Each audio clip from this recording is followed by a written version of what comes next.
Everyone, I'm Cincinnati Man and I'm back. I watched for the first time ever in my life. I actually sat down and watched. I went to the theater and watched Hunger Games. Hunger Games, the Ballad of Songbirds and Snakes. I've never watched a full. I've probably seen like 5 minutes worth of any of the. I don't even know how many movies it is. And all I know is this. Don't they do this? This, no, this, whatever they do, you know, for a sign of rebellion and everything. And yeah. I mean, look, Hunger Games was out long enough. I know the rebels are the both societies come to peace at the end, I guess. I don't know. And supposedly this is set years and years and years when the president, got to pull it up right here. President Snow was a young man and how he became bitter and whatever. The interesting thing about the movie is Snow and his people were always kind of villainous. I mean, apparently they did this because they won the war and they wanted to punish the people. But also, you know, you learn that, it's to show that someone has to be the victor or whatever. And it's very interesting because at first when I was watching it, I thought, okay, like, no, never mind. I always thought he was evil. There's no point in this movie because, like, and then again, the movie asks the question, what does it mean to be evil? When you're in such a society, because they show the rich people being backstabbing, but also in District 12 they were backstabbing as well. But they'll try to say it's because of the conditions in which they were put in. But if they do that when they don't have much, what would they do when they have everything? And that's the interesting thing about human beings in society, because you're never going to have a utopia. And the biggest myth in the world is, once I'm in charge, I won't do anything wrong. And it's a very, I like the movie. I like the movie. I liked the movie. I was shocked how bloody it was. I was shocked how just everybody was backstabbing each other. You were never comfortable. You're never comfortable in the movie. You always feel like, okay, any minute you could mess up and you're out of here. One of my favorite scenes was because I'm the type of person, I just like to talk about the movie flat out. You know, sometimes I slow down with the spoilers. Other times I just go right in. I think this might be a go right in. Pause. But when Snow and his classmate were talking to Dr. Goal or Viola Davis character, and his classmate Dove tried to steal his project and she got punished for it and everything. It's like everybody's just crawling over the top of each other just to survive. And that's even inside the rich utopia of society. Tom Blyth, who played President, I got the cast pulled up. Tom Blyth, who played the President Snow, or future president. He wasn't president at the time. He was a young person, but I could really see him as I could see him being like, if they wanted to reboot Star Wars and show young Anakin, he could take over the role. You don't have to keep on using Hayden Christensen. You can use him. He definitely had a presence where he could be nice, but he had a good sense of desperation. I really liked that. And then when he became cold, it really turned. So that was enjoyable. And his counter, I don't know how to say some of these names. These names in Hunger Games be wild. Like I can't even pronounce half these names. I would have to hear the name and then say it back to me. But his other classmate, Sanjonas, look, just look it up. His classmate, Josh Riveria, that's the actor's real name. I liked him. I liked him as well. It was a good interaction back and forth. There was nobody that stood out to me where I did have a problem with the movie. I was okay. Okay, full disclosure. I know nothing about Hunger Games. I know nothing about Rachel Zegler. I know people didn't like her take on the Snow White and everything, but I know nothing about that. You know, I'm a romance person. I know she was anti-romance for it, whatever. But I was impressed. I ain't gonna lie. I was impressed by Rachel Zegler's accent because I was shocked. I seen her in an interview, so I didn't know she could flip accents. I don't know nothing about it. Never seen none of her movies.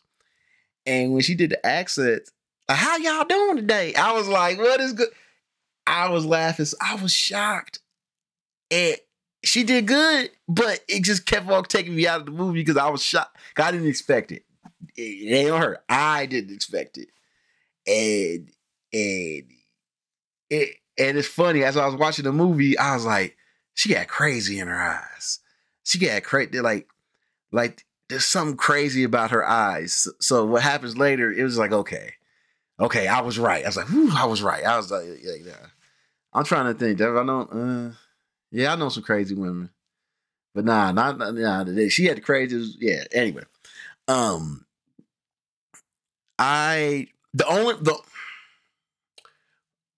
the one main issue I had, I felt like Blythe and Lucy Gray falling in love happened too quickly.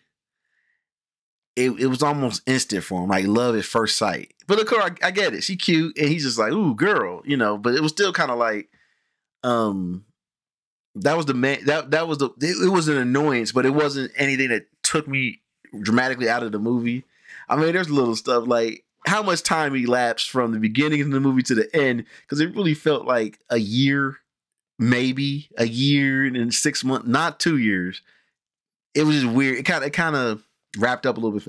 It was longer than I thought, but for some reason, in different parts of it, I thought that I thought the host of it was hilarious. Lucky, whatever. His name was Lucky. That was the name of the host, and he had me laughing. It was like Hunger Games is very. As I looked this up, Hunger Games is very creepy, and it's good that you can enjoy them. Like maybe because I don't know nothing. I saw the movie with my friend Sam, and she was like, this is her take on it. She's seen all the movies, and she's trying to remember. She was like, I have to go rewatch the movie to see all the little hints in it, but it was mainly about snow. But other than that, I didn't see anything in there that made me really feel that it was Easter eggs or anything like that. But there's so many movies, I get it. And it's been so long ago since you've seen a movie. Oh, I will say this. Viola Davis' character, Volomia Ghoul, why was she a cross between Mr. Glass and Kate McKenna from SNL? That's what she looked like. And that's what she acted like. And I was laughing like, this is weird. Peter Dinklage character, he I ain't gonna lie, he was kind of typecast. He was almost acting like dude from Game of Thrones. That's what it was like. He was acting like basically the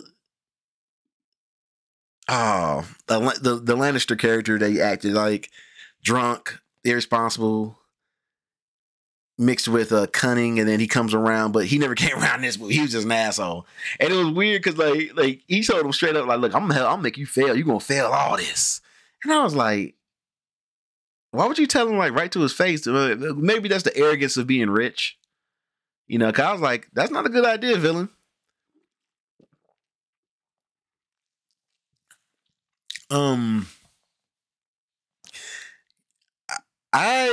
Would I watch another one of these? Sure. Why not? You know, it's funny. People think I'm a hater and all of that stuff, but then they get like, maybe because I haven't seen any of the other ones. And I ain't gonna lie, at the end of the movie, I was like, I don't want to watch the other ones because, damn, they be killing people. People just be dead. They just left and right, somebody dead. Like, okay, did I think the main character or somebody Not necessarily, but when people got killed, I was shocked. I was like, dang, okay. I was like, I wasn't expecting that. So, you know, overall I enjoyed the movie, and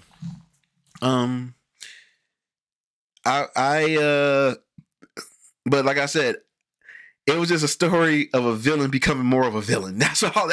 That is all this is. A story of a villain becoming more of a villain. And it made sense because even if the events happened where it's funny in this world of Hunger Games, if you're in a position like that where you're already have to pick people to fight against each other and everything like that for food and education and everything, there ain't too much redemption. I mean, his classmate tried to find redemption, but overall, most of these people are like, "Hey, this is the way of the world."